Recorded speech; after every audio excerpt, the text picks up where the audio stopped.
I'm at Davos with Randall Stephenson, the CEO of AT&T. Thank you for joining us today. Good to be here. Randall, what's your biggest priority here at Davos? I know there's a lot of talk of safe harbor and really there being a lot of chaos come February 1st if Europe doesn't take some action. This safe harbor issue in terms of what are the rules surrounding when data crosses borders, there's a lot of uncertainty in the industry about how that will be handled as we get past February 1st. The rules were invalidated by the European courts, and they held off on enforcement until February 1. But we're sitting here now, mid-January.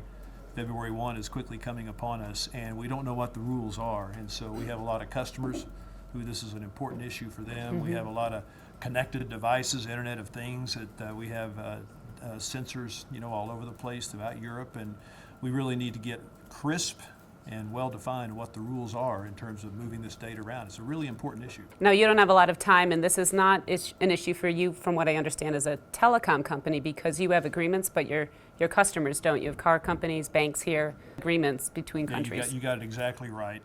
We don't rely on the safe harbor at AT&T. We have agreements that the various European authorities have approved, but our customers don't have those agreements in place, and their data is moving around between countries. And so we just need clarity, and without clarity, this is a very confusing time for the industry.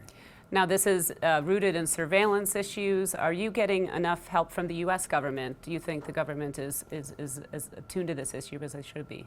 Yeah, Secretary Pritzker has the lead on this, as I understand it, and she's very good. I think she's pushing this issue hard. I believe she's here this week, if I'm not mistaken.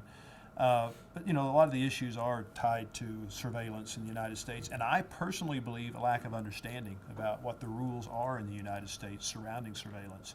I think with a little clarity and education, people can get themselves comfortable with how strict those requirements are in the U.S. Of course, the view in Europe is that surveillance is too widespread in the U.S. You would say that it's much more targeted, and that impression is not really accurate? Yeah, look, companies like ours, as it relates to surveillance, the government will on occasion ask us for information.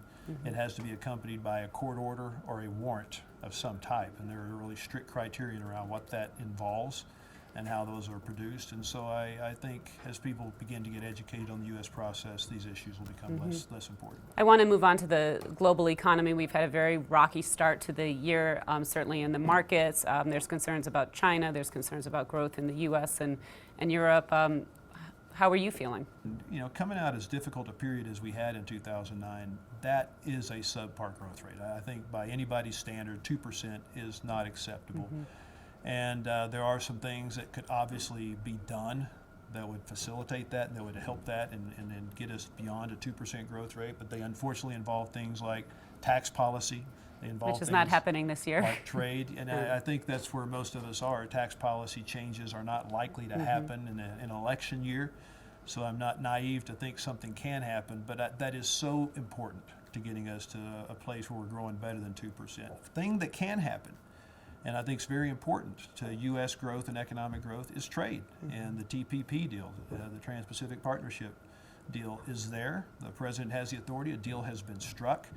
And I hope we don't go through an election year without executing on that deal. There is something that could truly begin to energize economic growth. I want to talk a bit about M&A. 2015 was a banner year, really the biggest ever. You did $85 billion worth of deals. Do you expect the frenzy to continue, and will you take part in it?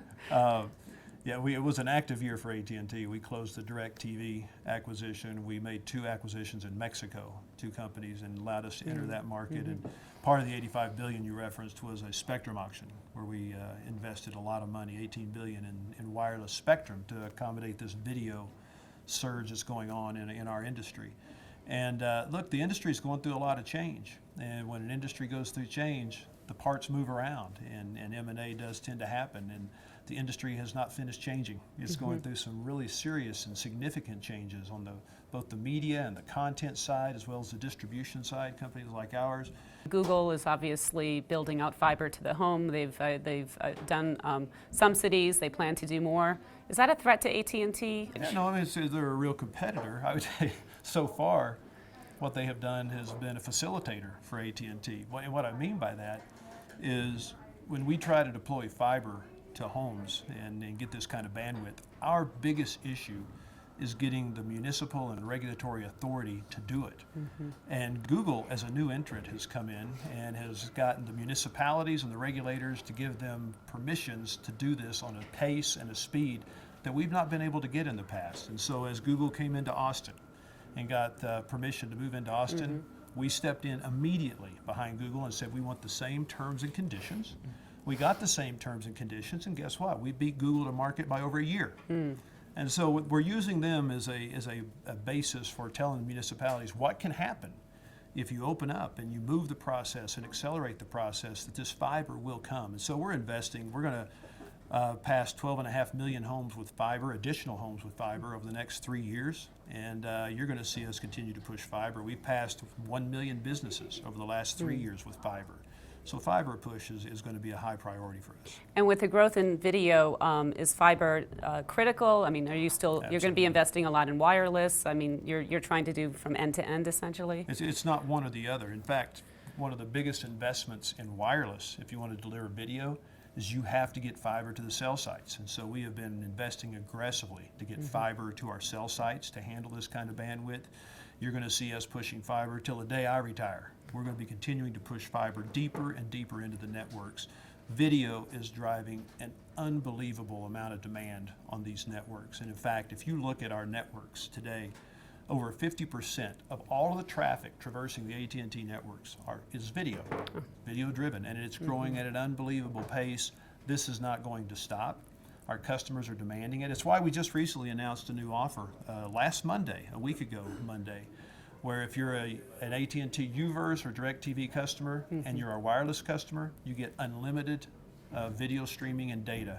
And that's something new. We haven't done that in 5 years. It tells you what kind of demand there is for streaming video over these mobile devices. And you can afford to go back to unlimited data if people do both, because... You know what? We couldn't have 3 or 4 years ago.